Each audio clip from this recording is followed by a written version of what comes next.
Let's make your podcast better for your audience, specifically that audience who might have never, ever listened to a podcast before.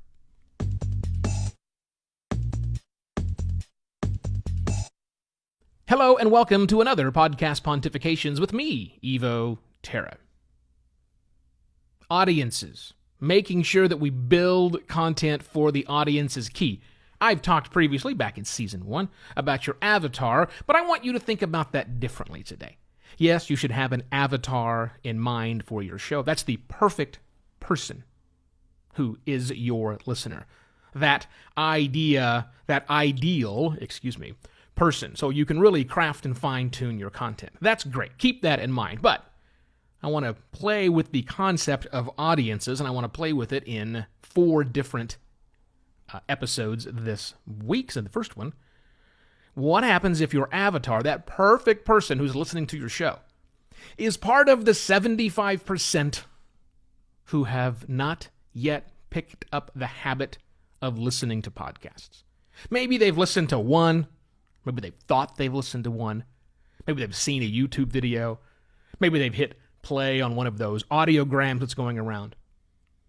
But in this case, your perfect avatar happens to be someone who has never really taken the podcasting bait. Now, for that person, things are quite different. A lot of the things you probably have on your website right now aren't really helping this person out. This person is confused by things like subscribe and follow. This person takes a look at that Apple Podcast logo and says, I don't know what that is. Or all those other little buttons, all those other little things you have on your site. This person has never listened to podcasts. This person doesn't get it. But this person was directed to your content. This person that I want to talk to today, I want to talk about today, someone recommended your content. Maybe that person said, you should listen to this show. Maybe they called it a podcast. Who knows? But this person, your perfect avatar, who should be listening to your content, has never done it before.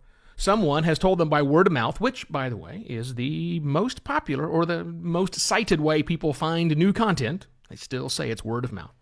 So this word of mouth has happened, and someone is now going to your website to consume the content. They're going there because they've been told by someone, this is the content that I need.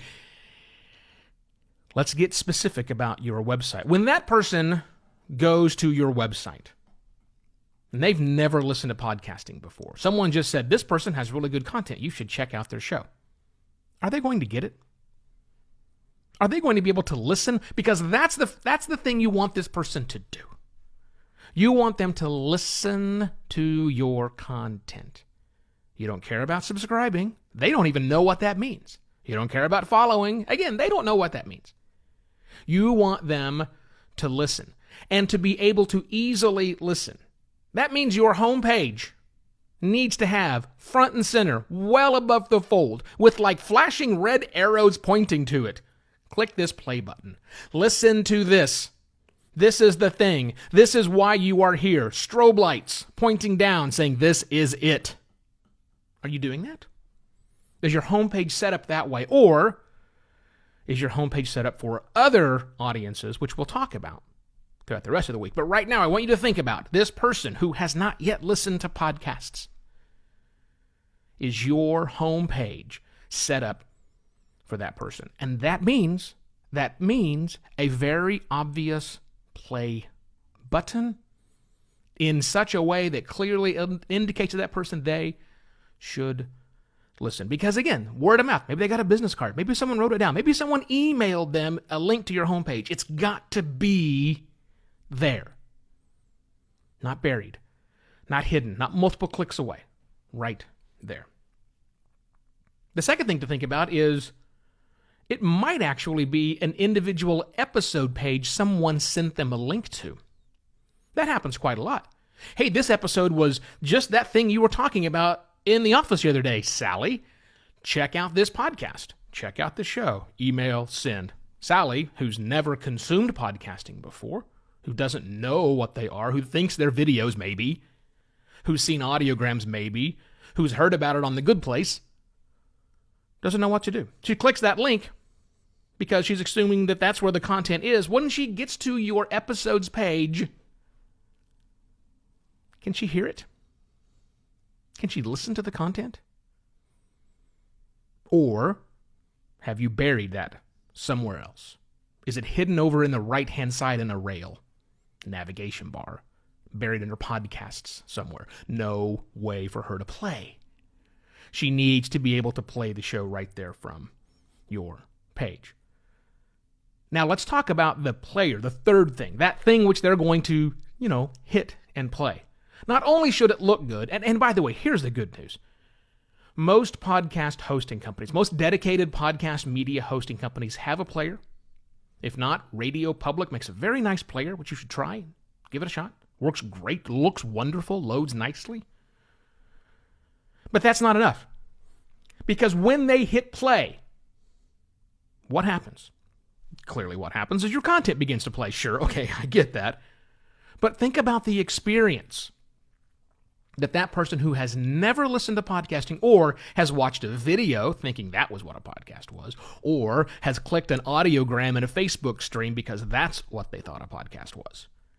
When they click play, what's happening? Remember, this person has not consumed podcast content. Are you shoving lots of stuff in the front matter that gets in the way of the content you're trying to deliver? Or are you being smart about it and letting people know what they're in for very early? Telling them at the beginning of the episode, this is what you're about to get. Before you do the Giggle Fest with your friends, before you do the news of the weird, before you do a recap of last week's show, are you telling them what you're doing? Because this person has the least amount of patience. This person clicked on a link that someone sent them. This person pulled a business card and said, I want to check it out. You've got seconds because they don't know any better, and they're not going to truck with your silliness, to be really honest about it. You've got to make sure you're designing for this person. Remember, this person who has never listened to podcast is 75% of the population. Maybe they've listened to one.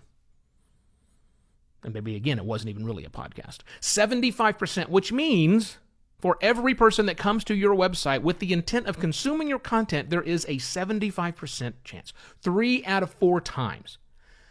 That person has never listened before. You're their first experience in podcasting. Make it a good one. It's up to you to make the podcast experience better for your listeners, especially if that listener has never done it before. Don't hide things. Get to the point. So this season of Podcast Pontifications is all about making podcasting better. Better for listeners, better for podcasters, and better for the hosting companies and apps and directories that connect everything together. Next up on the show, I've got 3 more things to do this week, all about the better audience. We'll be talking about people who do know what they're doing. Talking about people who have very specific needs. We're going to really drill down on the audience to make sure you're designing content for your avatar, no matter what their experience in podcasting is. So you will enjoy those later on in the week. If you have any questions about podcasting, if you need a pro in your corner, you can check out podcastlaunch.pro. That's the service that I offer to clients all around the world, keeping them out of the technical weeds, thinking about things just like this. Podcastlaunch.pro, or email me, evo@podcastlaunch.pro. I shall be back tomorrow with yet another Podcast Pontifications. Cheers!